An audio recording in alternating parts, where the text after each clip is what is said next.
आपली तीच शिवसेना, दुसरी आहे. शिवसेना नाहीच. पण अमित शहा, निवडणूक आयोग याने अधिकृतपणे जी शिवसेना दुसऱ्यांच्या हातात दिली आहे ते अशा प्रकारे शिवसेना भाजपात कशा प्रकारे विलीन करू शकतात?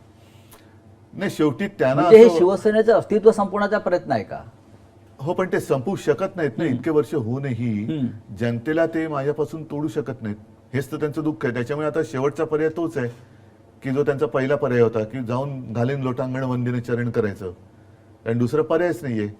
किती काही चोराचोरी. बघा, एक गोष्ट सांगतो मी, हे मागे जाहीर सभेत बोललेलं आहे, कदाचित शिवसेनेचं निवडणूक चिन्ह हे निवडणूक आयोग दुसऱ्याला देऊ शकेल किंवा ते गोठवू शकेल. खरं गोठवायला पाहिजे जर असा वाद असेल, पण शिवसेना नाव ते दुसऱ्याला देऊ शकत नाही. तो अधिकारच नाही निवडणूक आयोगाला, कारण ते शिवसेना हे नाव माझ्या आजोबाने आणि माझ्या वडिलांनी दिलेलं आहे.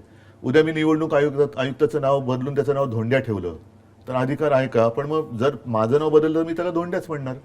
तर त्या धोंड्याला हा पक्षाचं नाव बदलण्याचा अधिकार नाहीये. तो चिन्ह तुम्ही काढून घेऊ शकता जर लोकशाही पद्धतीमध्ये आम्ही काही वेडवाकडं वागलो असेल, ज्याला करप्ट प्रॅक्टिस म्हणतात त्याला.